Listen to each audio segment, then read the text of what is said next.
اس دفعہ وہ ماننا چاہتی تھی لیکن میں پیچھے ہٹ گیا. اگر زیاد نے اسے کوئی نقصان. ہر فیصلے کا ایک نتیجہ ہوتا ہے ماہر افندی، اور وہ ہر انسان کو بھگتنا پڑتا ہے. اس نے ماہر کا فون زور سے صوفے پہ پھینکا. تم مالا کو اس کے حال پہ چھوڑو اور اپنی فکر کرو. تمہیں اس قتل کیس سے نکلنا ہے، کیونکہ اب میرے اندر حوصلہ نہیں ہے کہ میں اس سب کو دوبارہ دیکھ سکوں جو 4 سال پہلے ہوا تھا. میں جیل نہیں جاؤں گا بھی. وہ بیربل کے تمتماتے ہوئے چہرے کو دیکھ کے نرمی سے بولا. مجھے یقین نہیں ہے.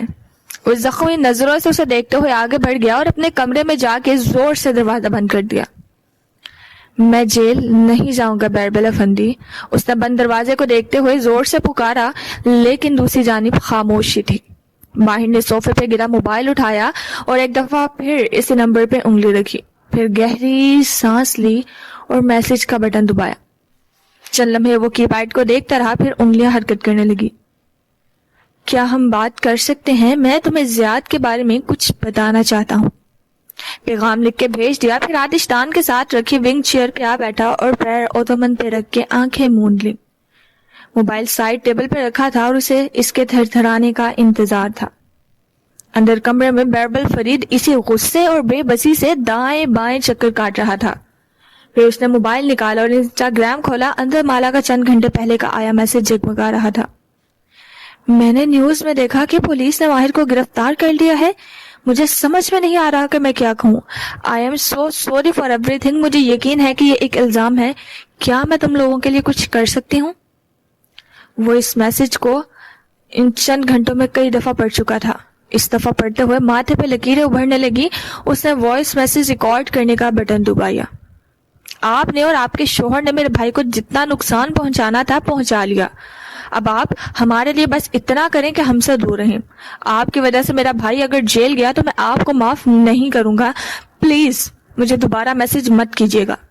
سینڈ کا بٹن دبایا اور ساتھ ہی سی تیزی سے مالک کی طرف ایک دوسرا پیغام بھیجنے لگا. مالا کی وجہ سے میرا بھائی ایک دفعہ پھر جیل چلا جائے گا. میں ایسا نہیں ہونے دوں گا. اگر تمہیں میرا اور ماہر کا ذرا سا بھی احساس ہے تو تم مالا سے ہر قسم کا رابطہ ختم کر دو گے، ورنہ زیاد ہمارا پیچھا نہیں چھوڑے گا. تلخی سے کہہ کے اس نے فون اٹھا کے زور سے بیڈ پہ دے مارا. تم نے درست کیا بیربل. تم ماہر کو دوبارہ جیل نہیں جانے دو گے. اس کا دماغ اس کو تسلی دے رہا تھا، لیکن دل، وہ بس خفگی سے چہرہ موڑ کے بیٹھ گیا تھا. وہ ہوٹل کی زرد روشنیوں سے منور کمرے میں تھی جب اسے بیربل کا میسج موصول ہوا. نائٹ سوٹ پہنے، گیلے بال تولیے میں لپیٹے وہ کافی بار کے سامنے کھڑی کیتلی سے گرم پانی کپ میں اڈیل رہی تھی. ہوٹل روم نفاست سے سجا تھا. صاف ستھرا بیڈ جس کا لحاف پائنٹی سے ایسا پھنسایا گیا تھا کہ نکالنے کے لیے بہت قوت چاہیے تھے. ایک طرف اسٹڈی ٹیبل، اونچے پردے اور بالکنی. مالا نے موبائل اسکرین کو چھوا اور کافی ساشے کھولا. بیربل کی آواز خاموش کمرے میں گونجنے لگی. پیغام مکمل ہونے تک کافی گھل گئی تھی اور اس کا دل زخمی ہو چکا تھا. اس نے کوئی جواب نہیں دیا، بس خاموشی سے بالکنی کی شیشے کی دیوار تک آئی. باہر رات پھیلی تھی اور قریبی عمارتوں کی روشنیاں اس شیشے کی دیوار پہ پڑ رہی تھی، ایسے کہ مالا کو اپنا عکس دکھائی دے رہا تھا. گیلا تولیہ سر سے نیچے پھسل چکا تھا. وہ کمزور لگ رہی تھی، آنکھیں سوجی ہوئی تھی. دماغ اور جسم کا تعلق بحال ہو چکا تھا اور دونوں جانتے تھے کہ وہ کہاں ہیں اور کیوں ہیں. کندھے اب درد نہیں ہو رہا تھا، لیکن زیاد کی انگلیوں کے نشان وہاں ثبت ہو چکے تھے. یہ پہلی دفعہ تھا جب کسی انسان، مرد یا عورت نے کشمالہ مبین پہ ہاتھ اٹھایا تھا، لیکن نہیں، اس کا ہاتھ بے اختیار گردن تک گیا نہیں. یہ دوسری دفعہ تھا. اس سے پہلے اس جادوگر نے اس کی گردن بھی دبوچی تھی، لیکن اس کی تکلیف ایسی نہ تھی جیسی آج محسوس ہوئی تھی. مالا نے بالکنی کا دروازہ کھولا تو گرم ہوا اندر آئی. کمرہ اے سی نے ٹھنڈا کر رکھا تھا. باہر موسم گرم تھا. وہ شاور سلیپر سے چلتی ہوئی باہر آئی. یہاں سے ہوٹل کا بھی حصہ دکھائی دیتا تھا جو رات کے 22 مصنوعی بتیوں سے روشن تھا. کئی منزلیں نیچے ایک وسیع اور عریض پول بنا تھا جس کا نیلا پانی چمک رہا تھا. وہ پول کے پانی کو دیکھے گئی. چمکتی ہوئی نیلاہٹ ہر طرف چھانے لگی، یہاں تک کہ وہ ایک نیلے لباس میں بدل گئی. مالا نے آنکھیں بند کر لی. بانو، نیلے پھولوں والا لباس پہنے تخت کے کنارے بیٹھی بانو سر جھکائے رو رہی تھی. وہ مبین منزل کا لاؤنج تھا. تخت پہ ماں براجمان تھی، ایک ٹانگ سیدھی رکھے ایک موڑے، درمیان میں پرات رکھے وہ ساگ کے پتے چن رہی تھی. ساتھ ہی افسوس سے بخت بی کو دیکھا جو بانو کا کندھا سہلا رہی تھی.